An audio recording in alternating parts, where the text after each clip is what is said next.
I a l'espai de l'entrevista avui tenim a Conxita Jiménez, que ens presenta el seu darrer llibre, que amb Alexandre Planes va ser els guanyadors, tots dos, de la primera edició del Premi de Poesia de la revista Mirall. Amb el títol El cant dels mol·luscs i poemari de fuga, un llibre dual que ha estat presentat per l'editorial Onada. Hem de dir que les il·lustracions de la portada són de la germana de la Conxita Jiménez, la Cinta Jiménez. Endavant, Conxita. Hola, Irene. Moltes gràcies per convidar-me novament al vostre programa Bibliones. Com sabeu, per mi és un plaer poder parlar de poesia i de les meues últimes novetats, que, com sabeu, van ser unes quantes, perquè el 2019 van confluir una sèrie de circumstàncies perquè me publiquessin a la vegada quatre obres, cosa que, com podeu imaginar, me va fer moltíssima il·lusió, però també me va portar les seues complicacions per poder-les presentar. Aquí a la biblioteca, com sabeu, vos vaig poder presentar un parell. Una va ser El Brest de les Fargues, un recull dedicat a les nostres oliveres mil·lenàries, i que va ser a càrrec de Manel Oller, a qui li estic molt agraïda, i també els estic molt agraïda als amics i músics Fili Cugat i Carlos Luprián, que em van acompanyar a la majoria de presentacions que vaig fer sobre este recull, i que a més van tenir el detall de musicar-me una de les poesies, El clam de la terra, que ara la podeu escoltar en el seu nou disc Poesia Amiga. També us he d'agrair a vosaltres que em passéssiu pel Bibliones el vídeo que projectàvem a totes les presentacions. Un vídeo que el va fer Jordi Amenós, l'autor de les fotografies del recull, on va gravar imatges precioses de les oliveres de la finca de l'Arion, i on recitàvem Mingo Montlleo i jo poesies del recull, acompanyats de la música de l'amic Albino Tena i d'alguns altres músics. Naturalment, al vostre programa no es van poder veure les imatges, però me va encantar el toc intimista que quedava d'escoltar la música i la poesia tots soles. Diràs que les vam poder escoltar en més intensitat. I bé, l'altre recull em va fer molta il·lusió presentar-vos-lo aquí, perquè era un recull en un premi de les nostres terres, el premi de poesia al carrer de l'Ametlla de Mar, i la presentació va anar a càrrec de Joan Callau, i bé, va ser un plaer poder-vos portar un recull premiat en un premi de les nostres terres. I bé, els altres dos reculls ja s'han quedat sense poder-se presentar. Jo tinc la il·lusió de poder-los portar.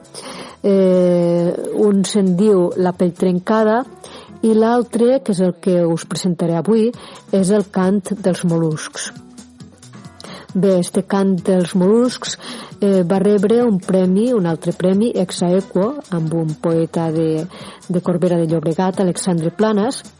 Era el Premi Mirall, i bé, va ser molt bonic com us ho van anunciar, perquè em van trucar los del jurat i ens van dir que si no teníem cap inconvenient en compartir el premi, perquè tots dos reculls els havien agradat molt, i com no s'acabaven de decidir, van pensar de fer una confrontació i anar llegint alternativament poesies dels dos reculls.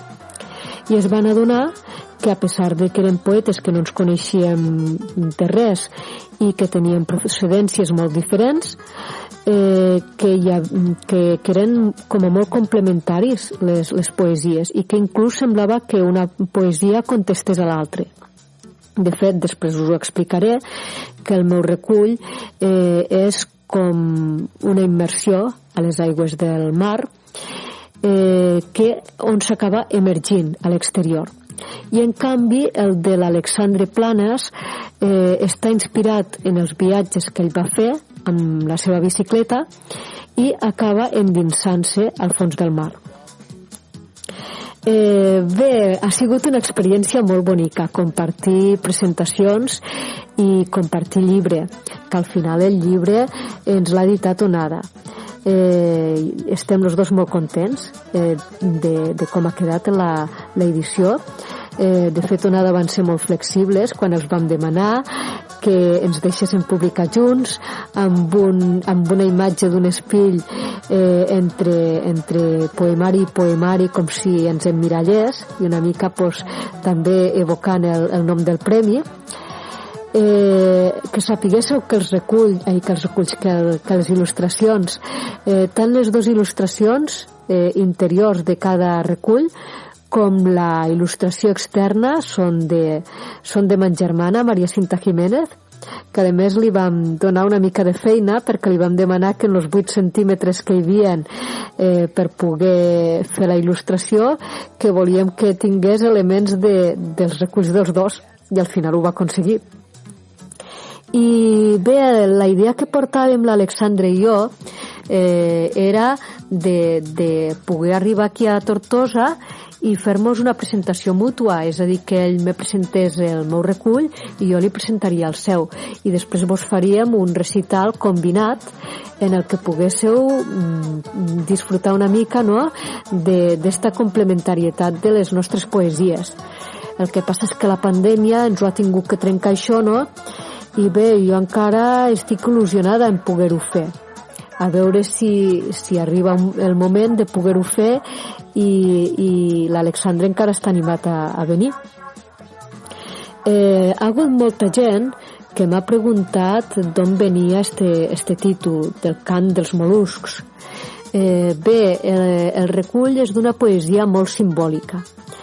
Si ens parem a pensar, els mol·luscs són uns éssers que habiten en la profunditat, en la foscúria, en el silenci de les aigües abissals.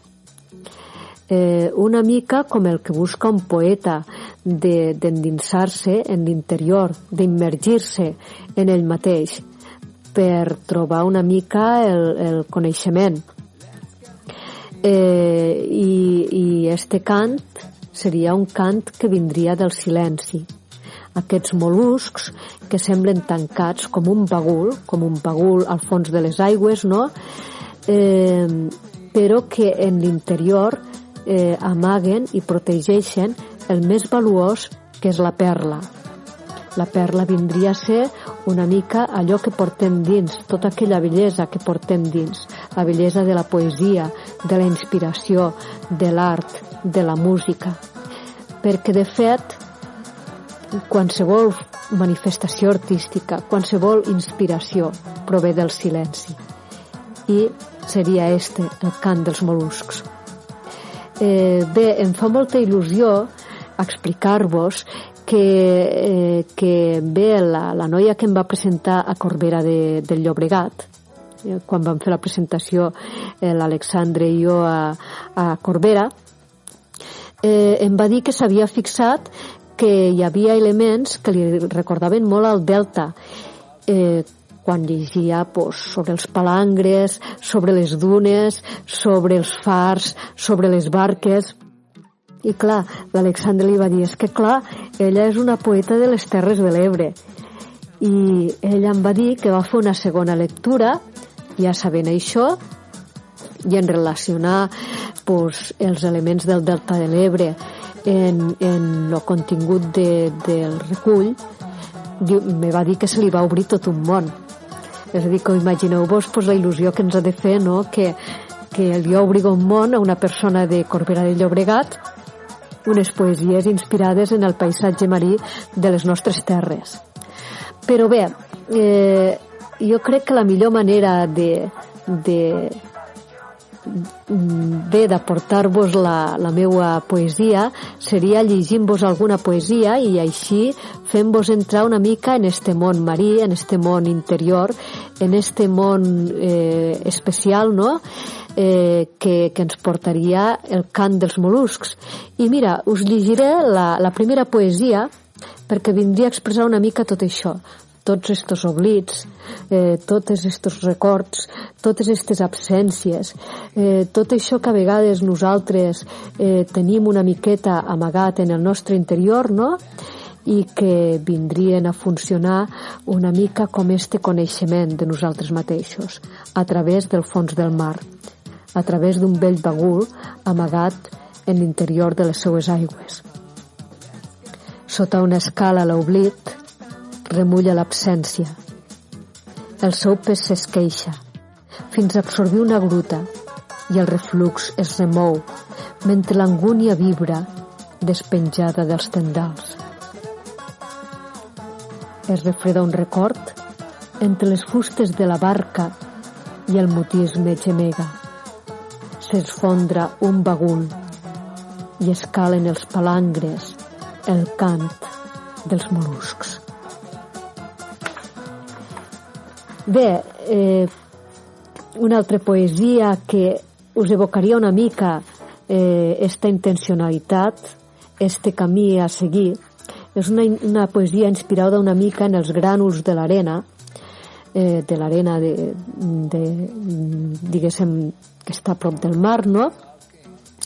I en el silenci, la solitud que evoca, però a la vegada també evocaria la plenitud d'un espai, d'un temps, d'un saber-se retrobar a través d'esta convivència amb una zona que sembla desèrtica. La línia fonda s'interna en el ventre del desert i li ompli de pols les entranyes. El silenci s'arrossega i arranca el cor de l'arena i ressona un fort batec enclotat sota els grànuls. El buit entre el vent i les pedres, el so entre l'aigua i el temps. I bé, també una altra idea que sura en este poemari és la idea del nostre retorn als nostres orígens, el retorn a les nostres aigües més primigènies, un retorn com a l'úter, com a en aquell lloc on hi ha foscúria, on sembla que no hi ha res, però en realitat hi ha una latència, com seria, per exemple, la inspiració d'una obra que està a punt de sorgir, però encara no ha sortit. Hi ha una plenitud a punt de sortir. Com seria qualsevol pensament que tinguéssim del nostre interior, qualsevol paraula que estiguéssim a punt de dir que encara no l'hem dit, però que està a punt de germinar.